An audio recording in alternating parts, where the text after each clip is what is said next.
Chennai DMK கோட்டை நேற்றுக்கு வரைக்கும் டிஎம்கே கோட்டையில 7 தொகுதி தான் அவங்க கொடுத்துருக்காங்க. பாக்கி 9 தொகுதிகள் மொத்தமா சென்னை அக்ளோமரேட்ல சேர்த்து 21 தொகுதிகள்ல 7 தொகுதிகள் தான் கொடுத்துருக்காங்க. பாக்கி 14 தொகுதிகளை அவங்க தான் ரிட்டைன் பண்றாங்க. சென்னையில அதிமுக வீக்கில் தெரிஞ்ச பிறகு கூட அவங்க அதை ரிட்டைன் பண்றாங்கிறது நீங்க பார்க்க வேண்டாமா சார்? ரொம்ப கஷ்டமான தொகுதிகளை மட்டும்தான் எடப்பாடி பழனிசாமி கூட்டணி கட்சிகளுக்கு கொடுத்திருக்கிறார் அப்படிங்கிறது நான் நம்பல. பாரதிய ஜனதா கட்சியை பொறுத்த வரைக்கும் கிட்டத்தட்ட அந்த 27ல ஒரு 4-5 தொகுதிகள்லாம் அவங்களுக்கு கஷ்டம். மற்றபடி எல்லாமே அவங்க கேட்ட மாதிரியே ஒரு 4-5 கோவில் சமாச்சாரங்கள்லாம் கிடைச்சிருச்சு. திருவண்ணாமலை 27ல 22, 21, 22 தொகுதிகள்ல பாஜக ஓகே தான். அதனாலதான் இன்னைக்கு பாஜக தலைவர்கள் மட்டத்துல எந்த விதமான முணுமுணுப்பும் இல்லை. தமிழ்நாட்டிலையும் அதே தான் செய்தி கொடுத்துருக்காங்க. பெண் நிறுவனமும் கிட்டத்தட்ட அதே தான் சொல்லியிருக்கு.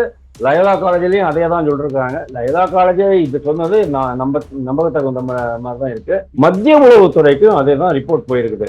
அதனாலதான் இந்த ட்ரிப் என்ன ஆயிட்டு இருக்கு அப்படின்னு சொன்னா, இதையும் இந்த ஃபேக்டரையும் கருத்துல வச்சுக்கிட்டு தான் இவங்க வந்து எந்தெந்த தொகுதிகள்ல யார் யாருக்கு வெற்றி வாய்ப்பு அதிகம் அப்படிங்கிறத யோசிச்சு கரெக்டா பண்ணியிருக்கிறாங்க.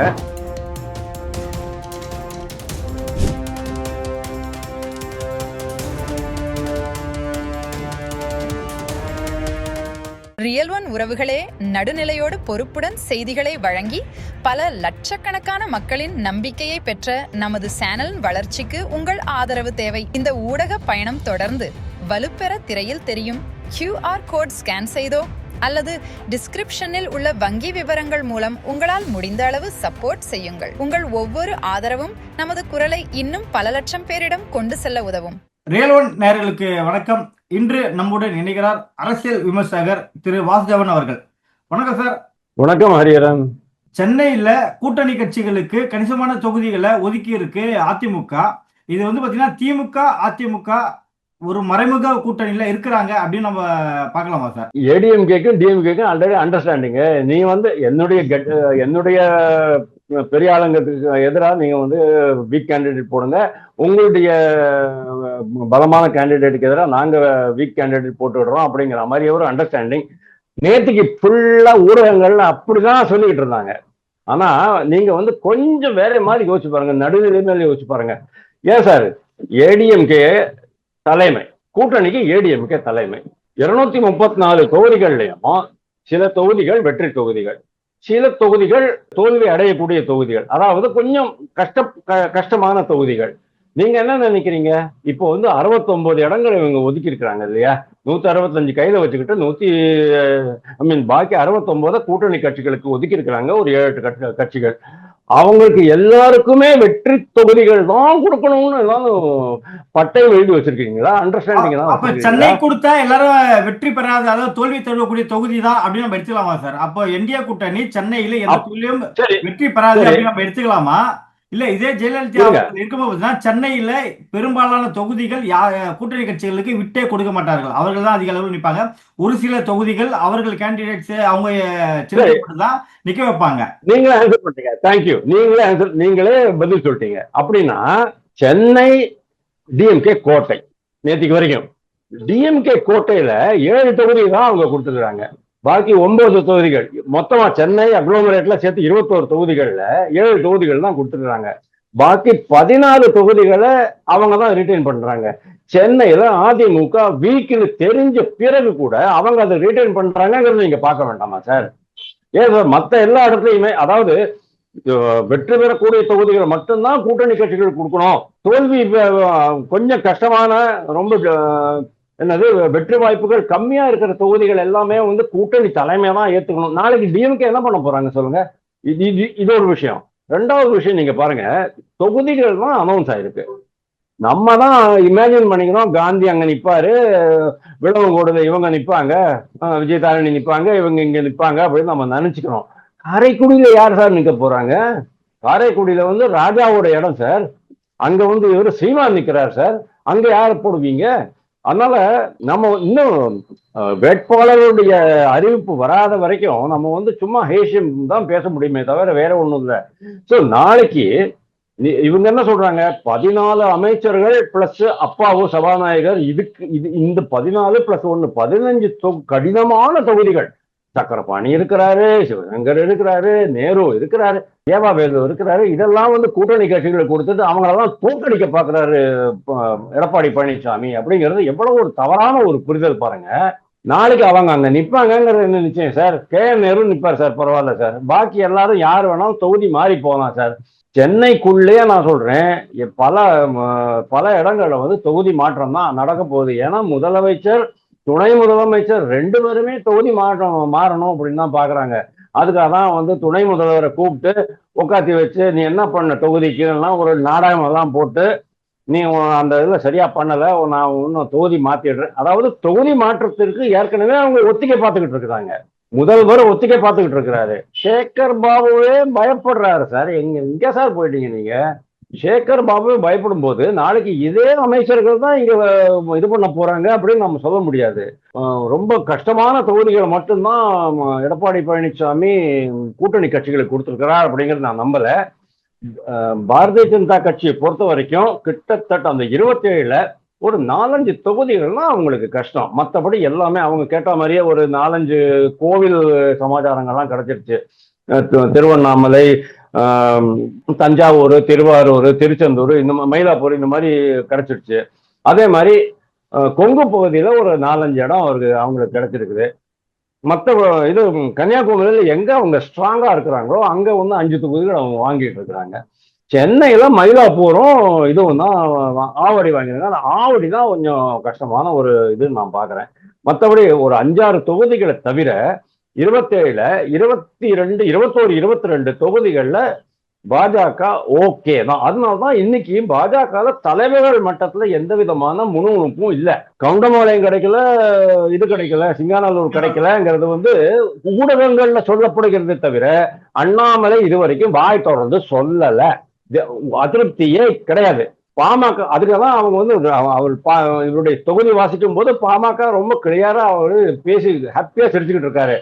நீங்க கேட்கலாம் சார், பெரம்பூர் எப்படி சார் வாங்கினீங்க அப்படின்ட்டு. ஏன் சார் பெரம்பூர் வாங்குறாங்க அவங்க? பாமகக்கும் பெரம்பூருக்கும் என்ன சார் சம்பந்தம்? சார் இது அவங்க விருப்ப தொகுதியா இருக்குமா, இல்ல விருப்பமே இல்லாம நீங்க இதெல்லாம் இருக்கணும் நிக்கணும் அப்படின்னு சொல்லிட்டு கட்டாயப்படுத்தி கொடுக்கப்பட்ட தொகுதியா இருக்குமா? இல்ல இல்ல, கட்டாயப்பட்டிருந்தாங்க சொன்னா ஏற்கனவே வேளச்சேரியில நின்று இருக்காங்க. அங்க இருந்து 2வது இடத்தையும் பிடிச்சிருக்காங்க. நல்ல வாக்குகள் வேளச்சேரி தொகுதியிலும் நின்று வாங்கியிருக்காங்க. அங்க தந்திருக்கலாம். கடந்த முறை சேப்பாக்கத்துல இதே கூட்டில் நின்று வாங்கியிருக்காங்க. அங்கேயும் தேர்வு செய்யலாம். அதெல்லாம் இல்லாம எழும்பூரை தேர்வு செஞ்சிருக்காங்க. இது கொடுக்கப்பட்டதா இல்ல கட்டாயின் பேரில் கொடுக்கப்பட்டதா? இவ்வளவுக்கும் பெரம்பூர்ல SC ST கிறிஸ்தவர்கள் வாக்குகள் தான். அதுக்குதான் வந்து அவர் அதை சூஸ் பண்ணிருக்கிறாரு. நம்ம புது கட்சி நடிகர் கட்சி வந்து அதை சூஸ் பண்ணிருக்கிறாங்க. அங்கே ஒரு பெரிய பங்களா, ஒரு 10-12 கோடி ரூபாய்க்கு பங்களா பிளஸ் ஆபீஸ் கட்ட போறாங்கன்னு கேள்விப்பட்டோம். சோ இது எப்படி வாங்கியிருக்காங்க அப்படின்னா, அங்க இப்படி கண்டிப்பா ஓட்டு பெரியும். எப்படியும் DMK வர்சஸ் இவங்க அப்படின்னு ஆக போதாங்க. சந்தடி சாக்குல நம்மளுக்கு ஒரு சான்ஸ் இருக்கலாம் அப்படிங்கிற மாதிரி அவங்கள கன்வின்ஸ் பண்ணி தான் அவங்களை எடுக்க வச்சிருக்காங்க. அதனால்தான் அன்புமணி ராமதாஸ் இதற்கு எந்த விதமான எதிர்ப்பும் கொடுக்கலை அப்படின்னு நான் நினைக்கிறேன். சரி, மயிலாடுதுறை எப்படி சார் கொடுத்தாங்க? திருப்பூர் விடுதலை சிறுத்தைகளுடைய ஏரியா. அதுக்காக விடுதலை சிறுத்தைகள் தான் ஜெயிக்கணும் அப்படின்லாம் ஒன்றும் கிடையாது. அதே மாதிரிதான் மயிலாடுதுறையும் காங்கிரஸ் இன்னைக்கு ரொம்ப வீக் விக்கெட்ல இருக்குது. அங்க ஒரு சான்ஸ் இருக்குன்னு அவர் நினைக்கிறாரு. அதுக்காக தான் அங்க கொடுத்துருக்காங்க. லாஸ்ட் டைம் திண்டுக்கல் கேட்டாரு, தெற்கு பகுதியில ஒண்ணு கொடுங்க, we want to be pan Tamil Nadu party அப்படின்னுட்டு. திண்டுக்கல் மண்ணை கவிச்சது. ஆனா இந்த ட்ரிப் அந்த மாதிரி ஆகல பாருங்க. நீங்க காட்டு மன்னார் அவங்களுக்கு ரிஷிவந்தியம் அண்ட் விருதாச்சலம். ஏன் ரிஷிவந்தியம் விருதாச்சலம் அப்படின்னா, அங்க DMDK வாக்குகள் எதுவுமே DMKக்கு போகாது. அங்கதான் உங்களுக்கு வந்து ட்விஸ்ட். தொகுதி உடன்பாட்டுல எடப்பாடி அவர்கள் அமித்ஷாவின் மனம் கோணாமல் நடந்திருக்காரா சார்? சார் என்ன சார் கேக்குறீங்க? அமித்ஷாவின் மனம் கோணாமல் அப்படி இருக்கக்கூடாது சார். எடப்பாடி பழனிசாமி தான் வந்து கூட்டணி தலைமை. அப்படி இருக்கும்போது பாரதிய ஜனதா கட்சி தான் வந்து எடப்பாடி பழனிசாமியினுடைய அதாவது கூட்டணியின் தலைமை கட்சியினுடைய மனம் கோணாமல் இருக்கணும். ஏன்னா நீங்க வந்து 81 இடங்கள்ல 72 இடங்கள்ல சட்டசபை தொகுதிகள்ல பாராளுமன்றத்துல நீங்க வந்து 2வது இடத்துக்கு வந்துட்டீங்க. அப்படிங்கறதுனால ஒரேடியா இதெல்லாம் பண்ணக்கூடாது, ரொம்ப டிமாண்ட்லாம் பண்ணிட்டு இருக்க கூடாது. ஏன்னா கள நிலவரத்தை பார்த்துதான் தொகுதி பங்கீடு நடக்கும். ஓகே, அதுல இந்த முறை என்ன இருக்கு அப்படின்னா, நிறைய கன்ஃபேபுலேஷன்ஸ், அதாவது கூட்டு பேச்சுவார்த்தை நடந்து, ஆலோசனை கூட்டங்கள்லாம் நடந்து, டேட்டா கலெக்ட் பண்ணி, புள்ளி விவரத்தினுடைய அடிப்படையில, ஏன்னா இந்த ட்ரிப்பு விஜய் வேற வராது. போன இதுல விஜய் இருக்கல, எம்என்எம் இருந்தாரு. எம்என்எம் வந்து சிட்டில பல இடங்கள்ல வந்து 10-15 வாக்குகள் வாங்கி பிரிச்சு விட்டுக்கிட்டு இருந்தாரு. அதெல்லாம் வந்து டிஎம்கேக்கு ரொம்ப சாதகமா போயிடுச்சு. இந்த ட்ரிப்பு விஜய் வராரு, ஆனா விஜய் பிரிக்க போறது டிஎம்கேனுடைய வாக்குகள் தான் அப்படிங்கிறது ஒரு உளவுத்துறை செய்தி. ஓகே, தமிழ்நாட்டிலையும் அதே தான் செய்தி கொடுத்துருக்குறாங்க. பெண் நிறுவனமும் கிட்டத்தட்ட அதே தான் சொல்லியிருக்கு.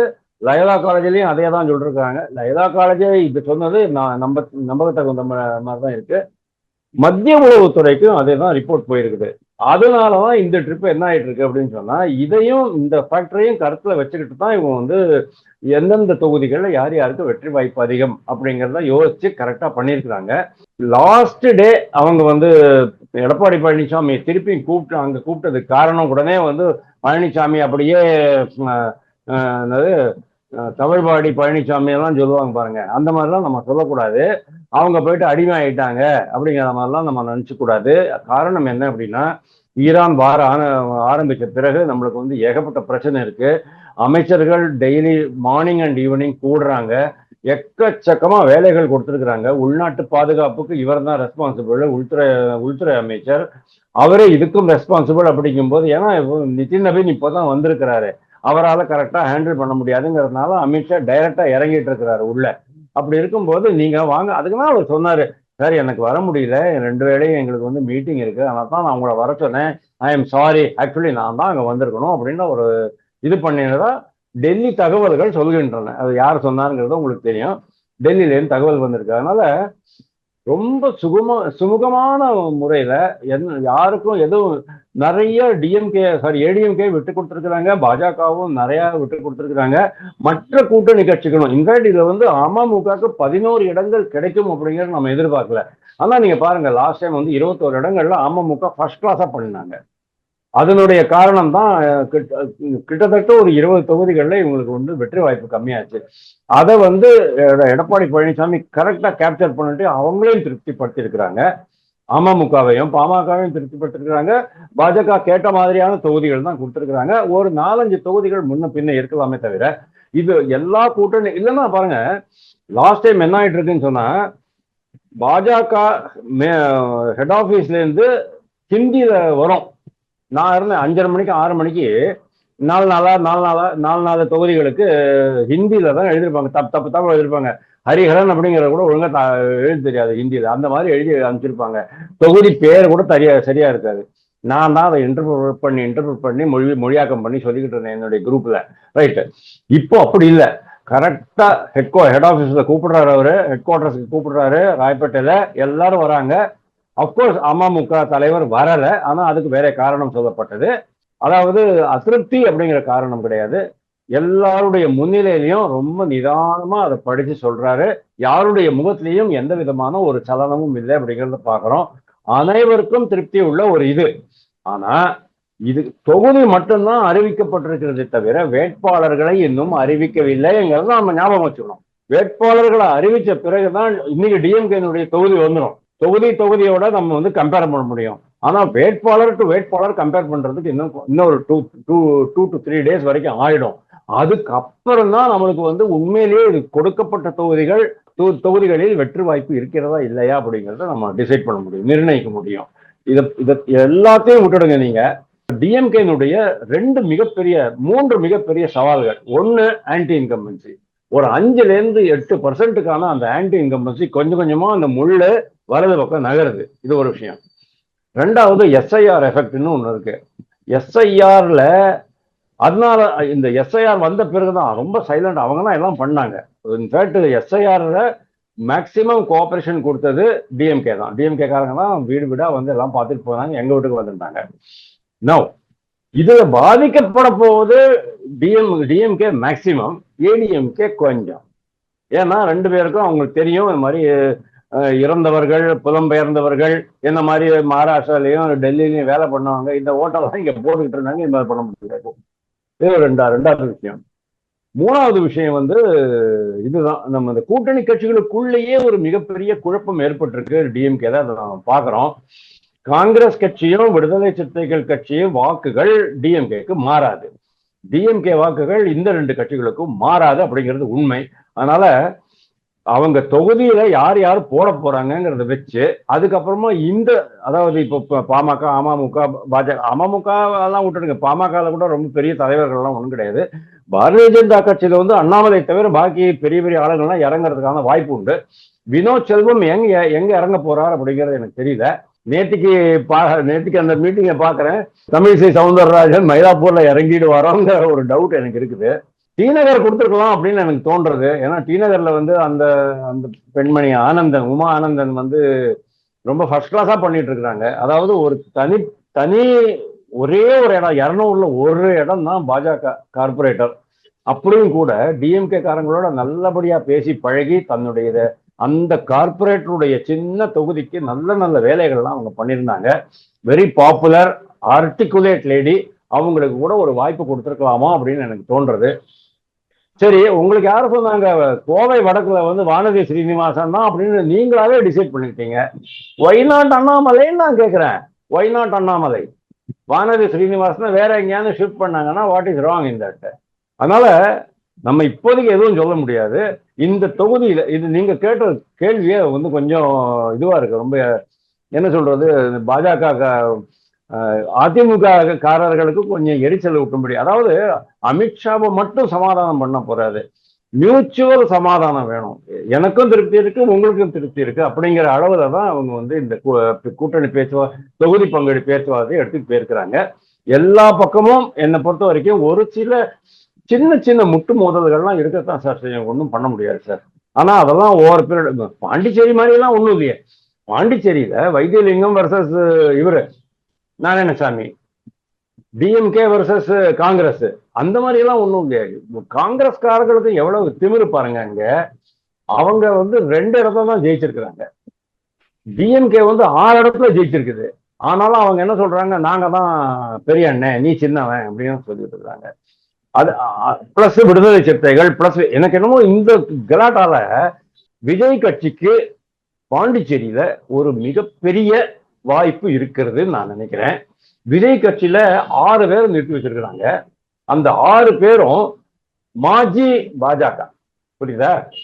அதுல 2 நாமினேஷன் மெம்பர் வேற.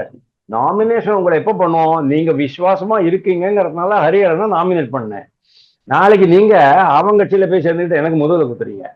அந்த மாதிரி ஆகிட்டு இருக்கு பாஜகவுக்கு, அங்க என்ஆர் காங்கிரஸுக்கு. அதனால இன் ஆல் ப்ராபபிலிட்டி அதே சிச்சுவேஷன் இங்க தமிழ்நாடுல கொண்டாங்க. பாண்டிச்சேரியில வந்து இந்த மாதிரி ஒரு குளறுபடியான சூழ்நிலையில விஜய் கட்சி தமிழக வெற்றி கழகத்துக்கு ஒரு சான்ஸ் இருக்குன்னு நான் சொல்றேன். அதே நீங்க இங்க கொண்டு வந்தீங்கன்னு சொன்னா இன்னைக்கு டிஎம்கேக்குள்ள வாக்கு மாற்றம் ஏற்படாத சூழ்நிலையில ஏடிஎம்கேக்கு அதிகமான வாய்ப்புகள் இருக்குன்னு தான் நான் பாக்குறேன். நடப்பு அரசியல் பல்வேறு கருத்துக்களை மிக்க நன்றி சார். தேங்க்யூ. உங்கள் பிசினஸ் இன்னும் அதிக மக்களை சென்றடைய வேண்டுமா? இன்றைய டிஜிட்டல் உலகில் சரியான ப்ரமோஷன் தான் வெற்றியின் முதல் படி. தமிழகம் முழுவதும் பல லட்சக்கணக்கான பார்வையாளர்களை தினமும் சென்றடையும் ரியல் ஒன் யூடியூப் சேனல்களில் உங்கள் பிசினஸ் இனி எல்லோரும் அறியட்டும். குறைந்த செலவில் அதிக ரீச். உங்கள் பிராண்டுக்கு நம்பிக்கையும் வளர்ச்சியும் சேர்க்க இன்றே எங்களை தொடர்பு கொள்ளுங்கள். 9280087164.